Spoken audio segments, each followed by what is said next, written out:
what we find is that we are all a product of our belief. It's amazing whether you believe in negative, positive, or mediocre, you will almost always get there. That if you believe yourself to be a person of integrity and character and strength, even if you're not there yet, if you see yourself, if you have a heart of vision, if you have a heart of success and motivation, you'll be inspired to draw those things into your life. It's an amazing principle that the scriptures say that my people perish for lack of vision. And what that means is whatever you establish in your heart, however you see yourself, however crystal clear your vision and purpose is, will determine your momentum, your agendas, your responses, and your replies to life and circumstance. And those all fit together to make you, to build you, to create for you a kingdom. And one of the things that I want to encourage all of you to do as you move forward is to not only refine your purposes and clarify them, but purify them.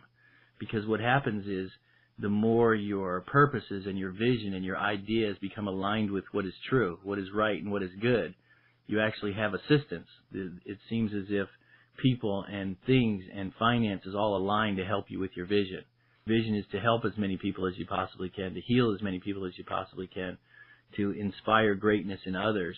You have this universal principle of not only faith but good. You can actually have faith in the negative.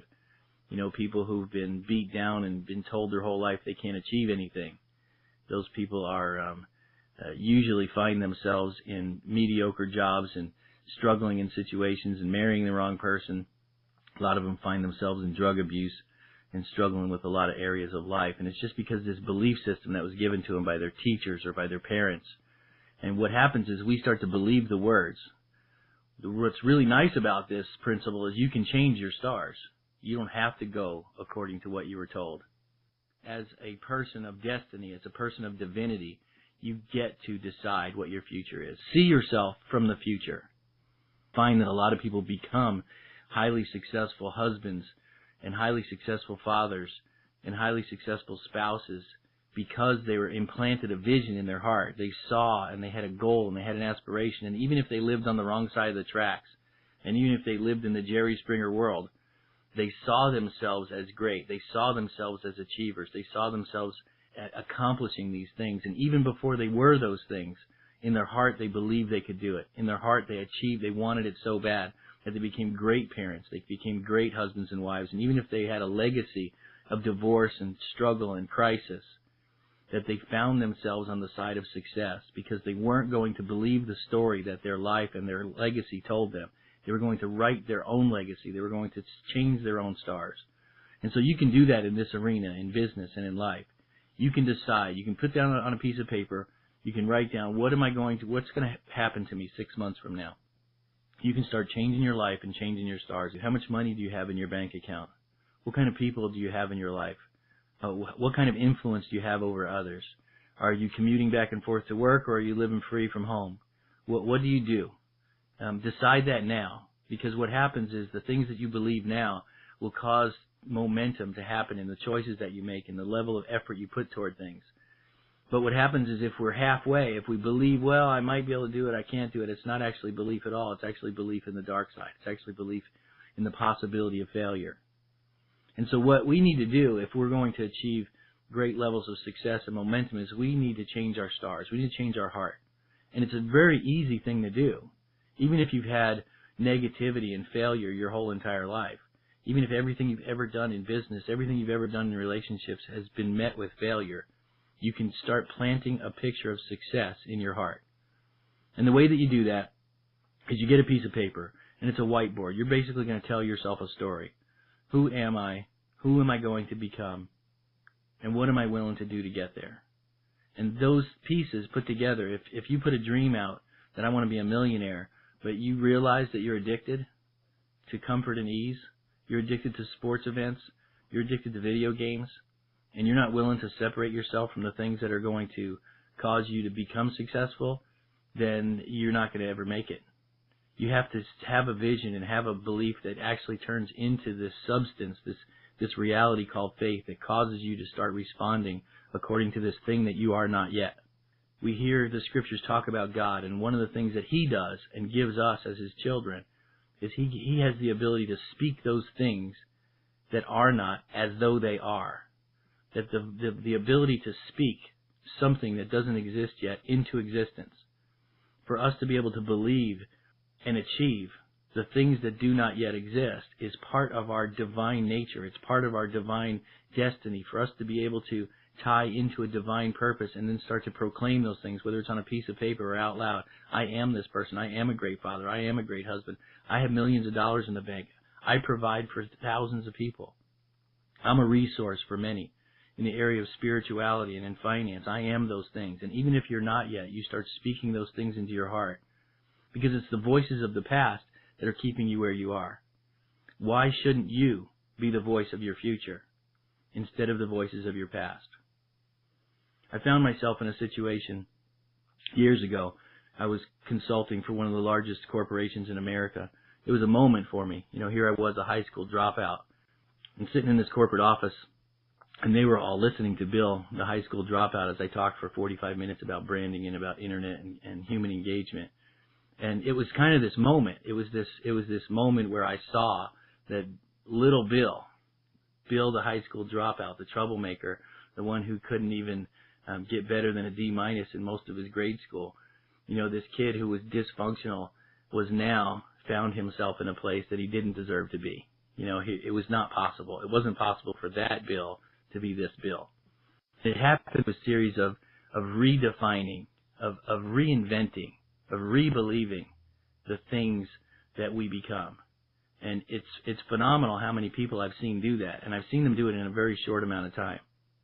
This same company, the reason I told that story is this same company, just a few months later, decided to change my relationship with them. They started to modify the way that they talked to me, and they started to treat me with a level of disrespect and started to give me projects and assign things to me and talk to me with that whole corporate structure. And I told them, I'm not going to do that. I'm sorry. I don't care how much you pay me. I'm not going to be your project boy. I'm not going to sit there. I saw a picture in my heart that said, I don't care how much money you pay me. I refuse to play or to be manipulated into those games. I refuse to let the systems of the world and people's weaknesses define who I am, because I've already redefined who I am, and I'm not going to play that game. I'm not going to sit in commuting traffic 2 hours in the morning and 2 hours in the evening. I'm not going to have somebody who's not as smart as me telling me what to do all day long. I'm not going to have a corporation, no matter how much money they tell me, create for me a picture of me. I'm not going to let them make me into a project boy. And so we war against the voices in our future and in our present and in our past.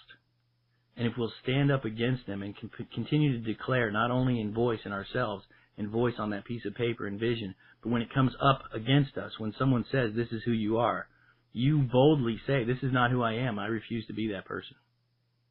And people continue to try to define you by what they see in you today. You can start defining you, but what you see in the future. And the way that you do that is you spend your time in the morning, spend your time in quiet. Don't let the day start voicing you. You start every day with voice. You start every day with that piece of paper and define your goals. This is where I'm going to be. This is who I am. And stop allowing your weaknesses and your past failures define who you are. Because there's not a single person who cannot do this, who cannot change their voice, cannot change their calling. And it doesn't matter who it was. I don't care if it was your dad. I don't care if it was your mom. I don't care if it was your best friend who spoke something in your life that's keeping you back. You can change that voice. And you just have to war against it. You just decide, you know what, I'm not going to do this anymore. I'm not going to be somebody else's slave. I'm not going to be a slave to the world. I'm not going to be a slave to my paycheck. I'm not going to be a slave to the weaknesses of other people. I'm going to become everything that I'm supposed to become. And it starts with that declaration. Where do you want to be? Or who do you want to be when you grow up? I don't care if you're 60 years old. You can ask yourself that question. Who do I want to be when I grow up? So put down on a piece of paper the 3 different areas of your life. Financially, write some goals, crystal clear. The clearer they are, the more power they have. Exactly. How much money do you make a week? $10,212.57 every single week. Define exactly what you want financially. And then under it, write the reasons that you want it. Your why is very, very important. So financially. And then physically, where do I want to be physically? How much do I want to weigh? How much do I weight lift? How much do I walk? How much do I exercise? Find out what kind of person you want to be physically.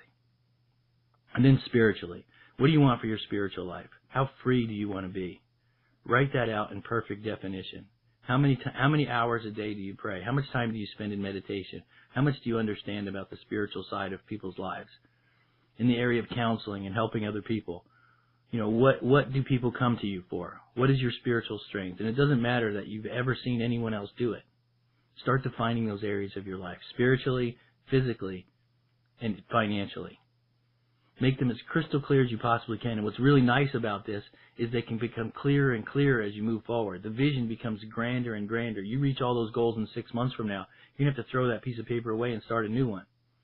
6 months from now, you can reach many of the goals that you have in life, spiritually, financially, and physically. 6 months is a really long time in goal setting. 6 months, you can accomplish most things. You can learn a brand new language in 6 months. You can become certified in most technical areas of life in 6 months. You can read the entire Bible in 6 months. There's so many things that you can do in 6 months, so that's why I set your first ones out there. So take your life and put it on a small piece of paper. Redefine it. Make the goals so wild and so impossible that initially, when you first see them, they should scare you. And then believe them. Confess them. Tell people who are positive people in your life what they are. Get around a group of people who've achieved these things and ask them, this is what I want to do in life. What do I need to do to get there? Be so positive that you're proactive. Be so sure that you start surrounding yourself with people who are already there. The best way to become a millionaire is hang out with millionaires. The best way to become spiritually intense is to get around people who are spiritually intense. And what's interesting is most of those people that are already there love people like you. Their life, their goals, their dreams, their aspirations are about finding you and helping you reach what they've already achieved. The people who are now at the higher levels of success in all areas of their life, what seems to be their new goal is to help people find that goal. That's when they redefine their purpose. When they refine and purify their purpose, they're looking for you. So if you'll start writing these things down and start asking, start praying for those types of connections in your life. You've heard the saying, when the student is ready, the teacher will come. Start looking for and inclining yourself and start believing that you are worthy of their attention. You are worthy of listening to them. You are worthy of an email back from these people. And start surrounding yourself with people of success, because they'll show you the shortcuts. You can take 20 years to get there, or they can show you how to do it in 21 days. So start surrounding yourself around people that have those same goals, those same aspirations, and those same dreams. And what happens is your faith begins to be inspired by theirs, and theirs begins to be inspired by yours, and there's this magical synergy that causes you to believe even greater than you did before. Being around people of like mind, of like faith, it starts to inspire, it starts to stir, it starts to inspire you to greatness. There's something about the intensity, the fervor, and the belief that you can do it that actually causes it to happen. It's the people who play around with it and try it. Well, I might do it, I might not do it. A lot of those people fail. 95% of the people who try network marketing never become successful. It's the people that do network marketing that become successful. It's the people that are inspired, who believe, who continue to try and try no matter what happens. It's those people that inspire faith in themselves and inspire faith in others to cause the very thing that's impossible for the masses to now be possible for you. And so I want to encourage you guys to start off with this in every area of your life, every single day. Begin your day in meditation. Begin your day in prayer. Get that little white piece of paper out. And you should do it at least once a month. I would say in the beginning you should do it every day, and then start knocking it down to once a week, and then eventually do it just once a month. And you look at the goals and you start marking things off. I've learned Spanish. I've lost 27 pounds. I've already made $1,000 a week. Next, and you start making the new goals. And you'll start to learn how much power this is, how much power there is in you redefining your goals and having faith in your vision, how you're going to start seeing things happen in the next 6 months, 12 months, 24 months. You're going to be places that you would have never, ever dreamed possible before. And now you're going to be able to believe for bigger and greater. Then you're going to start doing it with your team. You're going to see there's so much power in this that as people come in, you're going to want them to learn the technique. You're going to want to do it with your spouse. You're going to want to do it with your kids. You sit down and you figure out, you draw them all together. Hey, where do you want to be in 6 months from now? Where do you want to be a year from now? And help them master this ability to see and to achieve great things in their life. Just start taking all of those words, all of those voices, all of the the discouragement, the disappointments, and the dissuaded ideas. Start taking all those and replace them with vision and with passion and with faith. Start taking